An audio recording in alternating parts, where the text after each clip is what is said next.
first method of adding stickers to your digital planner in Goodnotes app is Elements. That's my favorite one because that way you can have all your stickers collected in one place and you can use them with a tap easily. Usually when you buy stickers, you get dot collection files or you do get PNGs which you could input in the Elements.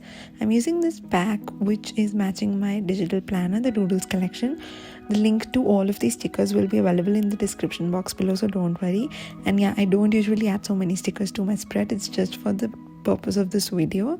You can simply tap and adjust the sticker and place it wherever you want. It is one of the most convenient ways. Next is using Elements but in split screen. This way you can have a better view of each of your stickers, and because the window is much larger compared to the Elements window, you can have a better look at each of the stickers.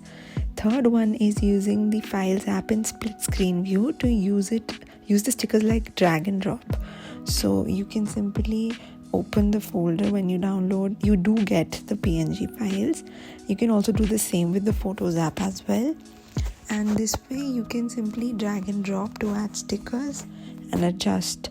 Usually in any other app also, this is the way you do it. Next we have the sticker book, basically the pre-cropped sticker sheet method. So you open this pre-cropped sticker sheet, open that in different window, and our sticker book is like this vertical thing, so you have more space for your planner. You can just tap or use lasso tool. One thing in Goodnotes I've noticed that when you tap on empty space, usually other options also appear instead of paste and cut, copy, paste.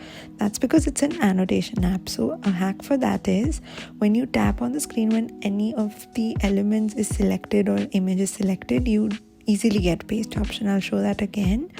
So just copy and tap on the screen. You see these things appear. When the lasso tool or image tool is selected and you tap on any of the image or elements, you simply get paste option, and even when you tap anywhere else. So this is one hack you could use. I used to get a little frustrated earlier, but now it's very handy tip that I'm sharing. And this brings us to the end of this video. If you find this video helpful, don't forget to like it and do subscribe for more digital planning related videos. Thanks for watching. I'll see you in the next one.